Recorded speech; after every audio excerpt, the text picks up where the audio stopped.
नमस्कार। आज रक्षा प्रौद्योगिकी पर बात करते हैं, खास तौर पर फाइटर जेट इंजन पर। हमारे पास द लल्लन टॉप का एक लेख है और ये एक दिलचस्प सवाल उठाता है। चीन के JF-17 और J-10 विमान और भारत का तेजस इंजन तकनीक को लेकर एक तुलना है इसमें। जी। लेख का जो सार है वो ये कि चीन ने तो कथित तौर पर अपने इन विमानों में स्वदेशी इंजन लगा लिए हैं, शायद WS-10 जैसे। हाँ, स्रोत इसी तरफ इशारा करता है। तो सवाल यह है कि भारत का तेजस विमान वो अभी भी इंजन के लिए विदेशी स्रोत पर निर्भर क्यों है? जैसे अमेरिकी GE F404 made in India का ये इतना अहम पहलू है, तो लेख क्या कहता है इस पर? आइए इस पर थोड़ी बात करते हैं। बिल्कुल। ये स्रोत असल में रक्षा क्षेत्र में जो आत्मनिर्भरता की चुनौतियां हैं ना, उनको सामने लाता है। खास तौर पर जब जेट इंजन जैसी बहुत हाई एंड टेक्नोलॉजी की बात हो। लेख सीधे तौर पर चीन की कथित सफलता और तेजस के इस मामले में पिछड़ने का जिक्र करता है, बहुत ज्यादा तकनीकी बारीकियों में गए बिना। पर हाँ, ये मुद्दा उठाता है। तो ये स्वदेशी इंजन बनाना इतना मुश्किल क्यों है आखिर? क्या लेख में कुछ बताया इसकी जटिलताओं के बारे में? विमान तो हमने बना लिया है ना, पर इंजन में कहाँ अटक गए? हाँ बिल्कुल, लेख इसी चुनौती की ओर इशारा करता है। देखिए, फाइटर जेट का इंजन सिर्फ एक पावरफुल मोटर जैसा नहीं है। अच्छा। इसमें वो खास किस्म की मिश्र धातुएं लगती हैं, स्पेशल अलॉयज जिन्हें कहते हैं, जो बहुत ज्यादा तापमान और दबाव झेल सकें।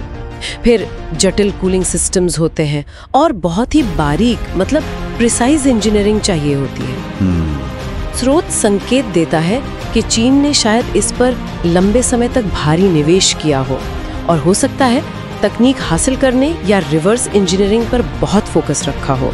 अच्छा।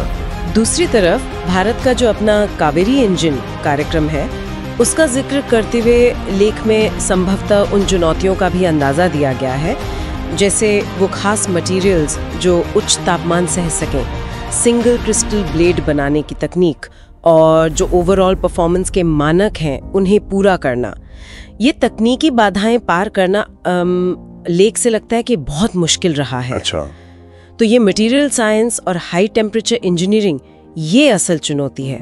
तो क्या लेख के हिसाब से इस इंजन गैप का मतलब ये है कि तेजस को पूरी तरह आत्मनिर्भर या मेड इन इंडिया कहना शायद अभी सही नहीं होगा? लेख इसी तरफ इशारा करता है। हाँ, उसका तर्क एक तरह से ये लगता है कि असली आत्मनिर्भरता सिर्फ एयरफ्रेम या एवियोनिक्स बनाने से नहीं आती, बल्कि सबसे महत्वपूर्ण और जो सबसे जटिल पुर्जे हैं जैसे इंजन, उसमें महारत हासिल करने से आती है।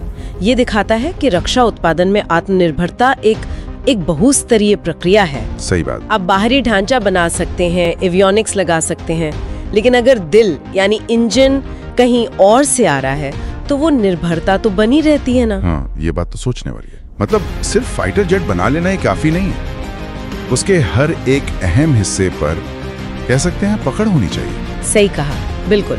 और लेख यही सवाल खड़ा करता है कि इस महत्वपूर्ण क्षेत्र में आत्मनिर्भरता हासिल करने के लिए आखिर क्या जरूरी है।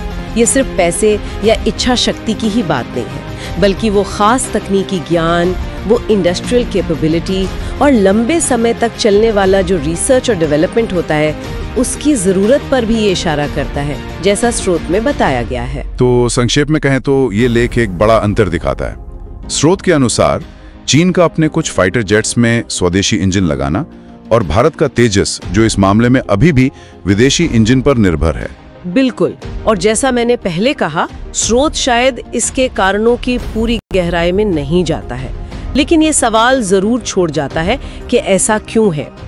ये दिखाता है कि रक्षा तकनीक में और खासकर इंजन जैसी जटिल चीजों में आत्मनिर्भरता पाना एक बहुत लंबी और कठिन यात्रा है।